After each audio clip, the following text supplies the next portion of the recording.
Hi అండి. అందరికీ నమస్కారం. Welcome to our channel. సంక్రాంతికి ఒకరోజు ముందుగానే భోగి పండుగ సంబరాలు మొదలవుతాయి. భోగి మంటల్లో పాత వస్తువులను వేయడం ఎప్పటినుంచో వస్తున్న ఆచారం. భోగి రోజు చేసే బొమ్మల కొలువు, ముత్తైదులతో పేరంటం చేస్తారు. ముఖ్యంగా భోగి పండుగ రోజున సాయంత్రం పెద్దలు తమ ఇంట్లోని చిన్నారుల తలపై రేగి పండ్లను పోస్తారు. అసలు ఈ రేగి పండ్లు భోగి పండ్లు ఎలా అయ్యాయి అంటే వాటి వెనుక ఉన్న ఆంతర్యం ఏమిటి అన్న విషయం ఇప్పుడు తెలుసుకుందాం రండి. భోగి పండ్ల కోసం రేగి పండ్లు, చెరుకు ముక్కలు, బంతిపూల రెక్కలు, చిల్లర నాణాలు కలిపి ఉంచుకోవాలి. కొంతమంది అయితే నానబెట్టిన శనగల్ని కూడా ఇందులో కలుపుతారు. రేగి పళ్ళను పిల్లల తల మీద పోయటం వలన సాక్షాత్తు శ్రీమన్నారాయణుడి దివ్య ఆశీస్సులు లభిస్తాయని భావిస్తారు. భోగి పండ్లు పోయటం వలన పిల్లల మీద ఉన్న చెడు దృష్టి తొలగిపోతుంది అని ఒక నమ్మకం. శాస్త్రీయంగా చూసుకున్నట్లయితే అందరి తలపై భాగంలో బ్రహ్మరంధ్రం ఉంటుంది. భోగి పండ్లను పోసి దాన్ని ప్రేరేపితం చేస్తే పిల్లల్లో జ్ఞానం పెరుగుతుంది అని ఒక నమ్మకం.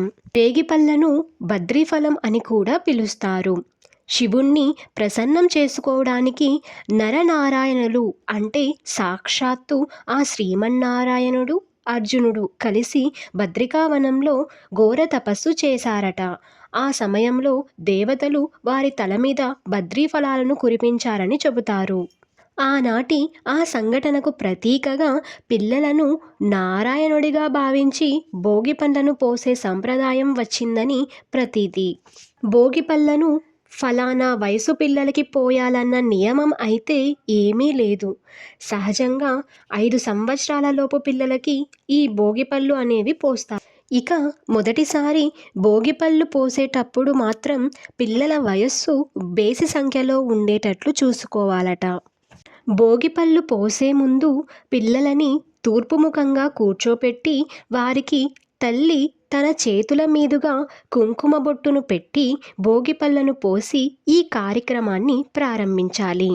భోగిపళ్ళను పోయటాన్ని పిల్లలకు దిష్టి తీయటంగా భావిస్తారు కాబట్టి ముందుగా వారికి భోగిపళ్ళను పోసేవారు ఇరుగు దిష్టి, పొరుగు దిష్టి అని తలుస్తూ 3 సార్లు సవ్యంగా, 3 సార్లు అపసవ్యంగా తీసి మొదట తల్లి చేతుల మీదుగా ఇలా భోగిపళ్ళను పోయనివ్వాలి.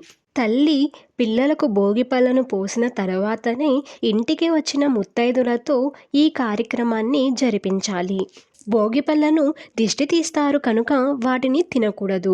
పిల్లలకు మంగళహారతి ఇచ్చిన తరువాత కింద పడిన భోగిపళ్ళను పెద్దలు ఏరివేసి ఎవరూ తొక్కని చోట లేదా పారే నీటిలో పడేయాలి. ఈ భోగిపళ్ళ కార్యక్రమాన్ని ఎవరైనా చేసుకోవచ్చు.